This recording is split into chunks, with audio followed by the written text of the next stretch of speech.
Hello everyone, welcome to or back to my channel. It's great to see you. I'm glad you're here. WWDC 23 is only a couple weeks away and I'm super pumped to see what kind of products are released, what kind of software updates we're gonna see in iOS 17. There's been lots of rumors of what we may or may not see, but in this video, I wanna talk about a product that's been released for a little bit now.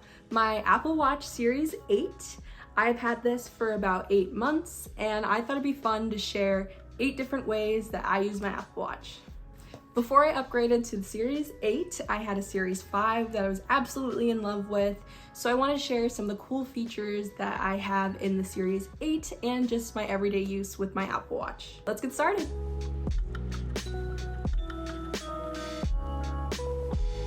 The first feature I wanted to talk about is sleep tracking. You can set this up either with your iPhone in the Health app and then going to Sleep, or directly with your Apple Watch and going to the Sleep application. You set a schedule for how long you'd like to be asleep, when you'd like to wake up, when you'd like to go to bed, and add in some wind down time. The Apple Watch uses your heart rate and your respiratory rate to decide what sleep stage you are in your sleep cycle. It breaks it down into time awake, time in your REM cycle, core sleep, and deep sleep. It's really cool to wake up and see a summary of your sleep from the night before. You can also compare these to see if you're getting more or less sleep than the week before or the day before, or see how much time you spend awake or in what stages. I also like using my Apple Watch as my alarm clock for the mornings. Once you set that sleep schedule, it knows when you're supposed to wake up, and then it'll give you haptics right before that wake up time to kind of gradually wake you up. I really like this compared to a super loud alarm that startles you awake and just makes you like already on edge for the day. I feel like this really eases me into the morning and gets me ready for the day. The next feature is the data it collects for the Health application on your iPhone. So also when you're sleeping, it'll record your wrist temperature over about 5 nights before it's able to get a baseline of what your core wrist temperature is, and then it'll report that to you in the morning with your sleep summary data. The temperature feature is specific to the Series 8 and the Apple Watch Ultra. It uses this data to predict menstrual cycles, which I just think is a really neat feature, and I've seen it be pretty accurate so far. Blood oxygen levels is another thing that the Apple Watch will read, and it takes data from the middle of the day when you're sitting or standing still. You don't even notice it, but you can look back later to see what kind of data you had. It will notify you if your blood oxygen level drops below a certain value, but for the most part, it's just cool to look at. Another health feature I use is hand washing, where it automatically detects when I'm washing my hands. It puts a little timer up for about 20 seconds and counts down until you're done. It's something small, but I think it's kind of neat to be able to know when you've washed your hands for 20 seconds. And if you really don't like this feature, you can turn it off, but I enjoy having it on. Next, I want to talk about the calendar. There is a calendar in your iPhone, but there also happens to be one in your Apple Watch. The bigger screen on the Series 8 allows you to see a week view of events and even create new events using the keyboard. It's really nice if you need to add something on the go or get notifications on what's coming up next. The next feature, Apple Wallet, is something I use almost daily. Anything you have in your iPhone's Apple Wallet, your credit cards, your plane tickets, tickets to a concert, or your debit card can also be put into your Apple Wallet. It's super helpful if you have your hands full, don't know where your phone is, but need to scan something quick to move on with your day. I use it especially to make purchases. I just use my Apple Watch and scan it, and it just works the same as if you were to do Tap to Pay or Apple Pay.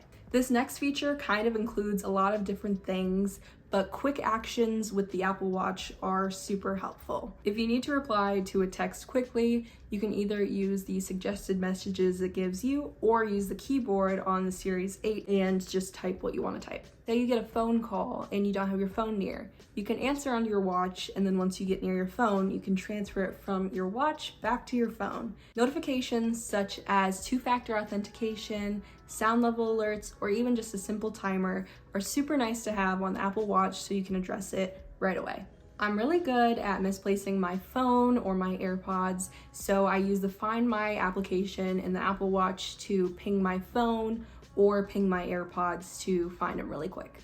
Maps is another super helpful feature with Apple Watch. If you set up your phone to give you directions to your destination, your Apple Watch will give you haptics to tell you when to turn, which way to turn, and if you move it up slightly, it'll even tell you what street to turn on. So you can be hands-free while driving, and if you need a little extra assistance getting to your destination, it'll give it to you right there. You can also use this feature while walking around. If you get directions to somewhere and you don't want to pull out your phone to look at which street you need to turn on, it'll give you haptics on when to turn left, when to turn right, or keep going straight.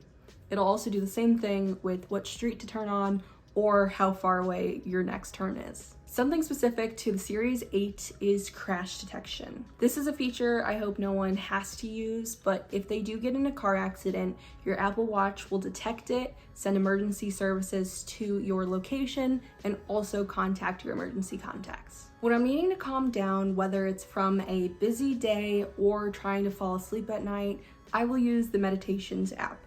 There are different options to choose from depending on what you need in your certain situation.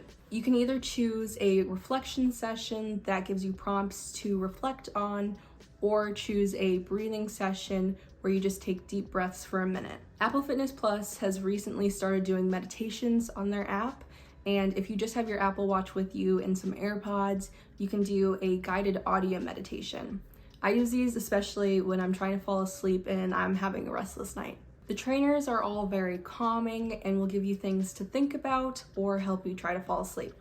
The last feature I'm going to talk about is by far one of my favorites, and that is fitness. I love being active, and my Apple Watch encourages me to be even more active. Lately, I've been trying to improve my running, and the Series 8 has some metric upgrades that have been helping me with just that. When you start a run, you can set a goal or choose a specific workout plan for that specific running session. You can even set your own workout plans, whether you want to do a specific pace, a specific distance, or stay within a certain heart rate zone. The new metrics on the Series 8 and Apple Watch Ultra are power, ground contact time, vertical oscillation, and stride length. It lets you look into your run even deeper to see where you can improve and how you can make it feel even better. I have the cellular version of the Apple Watch Series 8, so I can leave my phone at home and still listen to music and see the path I took for those longer runs.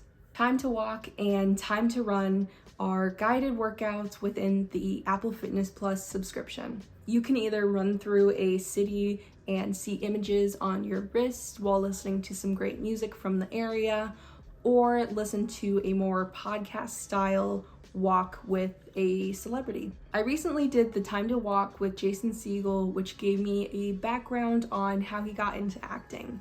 It also gave me a bigger appreciation for the nature around me and to take more walks. The Series 8 has been an awesome upgrade from my Series 5, and I would highly recommend it to someone who's looking for an upgrade or doesn't want to spend as much money as the Apple Watch Ultra. And with that, those are my 8-month impressions on the Apple Watch Series 8.